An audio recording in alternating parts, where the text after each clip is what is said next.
Of the interest. ఆ question ఇదే. నేను క్వశ్చన్ ఎక్స్ప్లెయిన్ డయాగ్రామ్ ఎక్స్ప్లెయిన్ చెప్తాను. ఇందులో అర్థమవుతుంది కదా.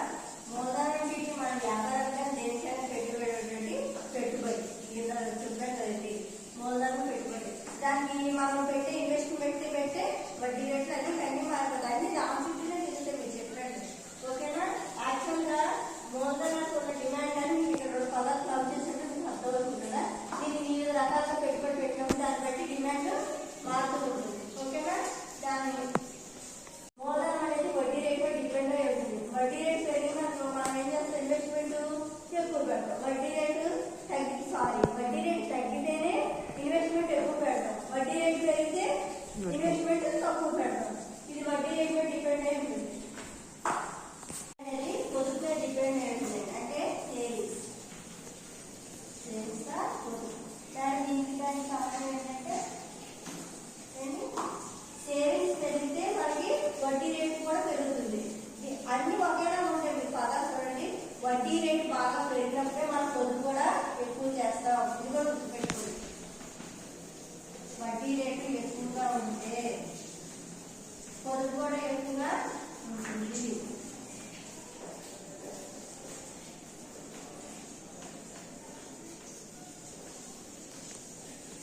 ఓకే.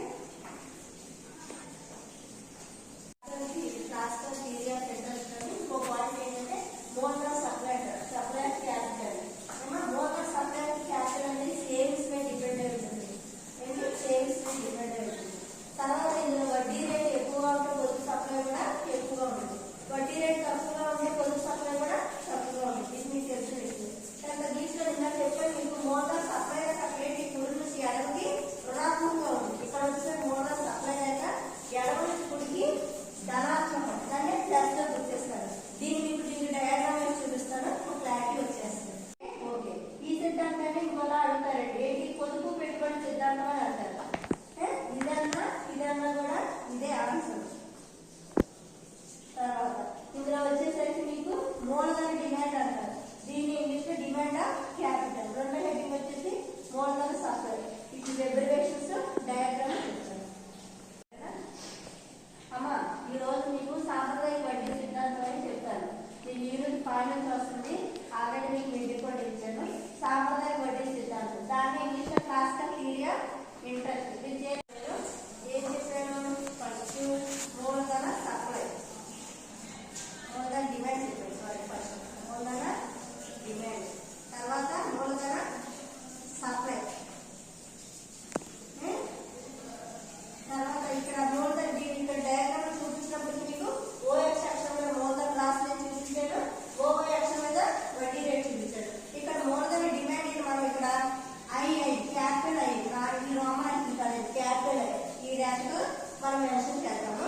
అలాగే మూలధన సప్లై కదా, సప్లై అంటే ఎస్ఎస్ కదా, మూలధన కదా, ఇలా పేరు పెట్టుకోవచ్చు. ఏమో తర్వాత మేము ఇందులో ఏం చెప్పారు? ఫస్ట్ లోని మూలధన డిమాండ్ వచ్చేసరికి ఎడమ నుంచి కుడి మాత్రం చెప్పారు కదా మీకు. ఇదిగోండి, ఇది డయాగ్రామ్ కదండి.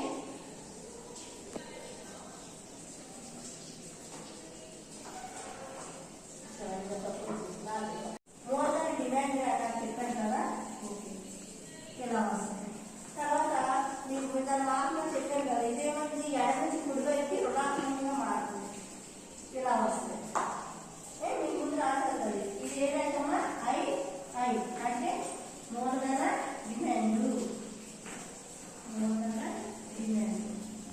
ఇది ఎస్ఎస్ఎం పెట్టుకున్నాం కదా. ఇది సప్లై, మూలధన సప్లై.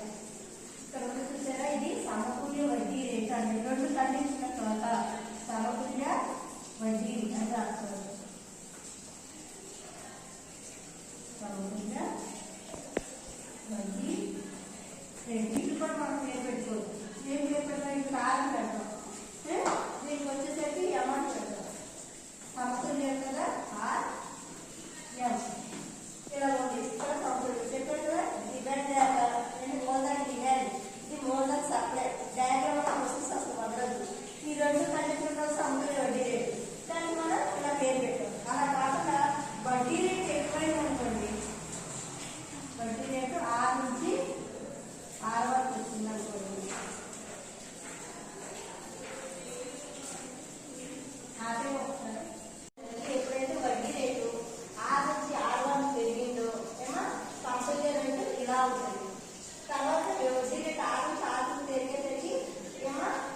మాత్రం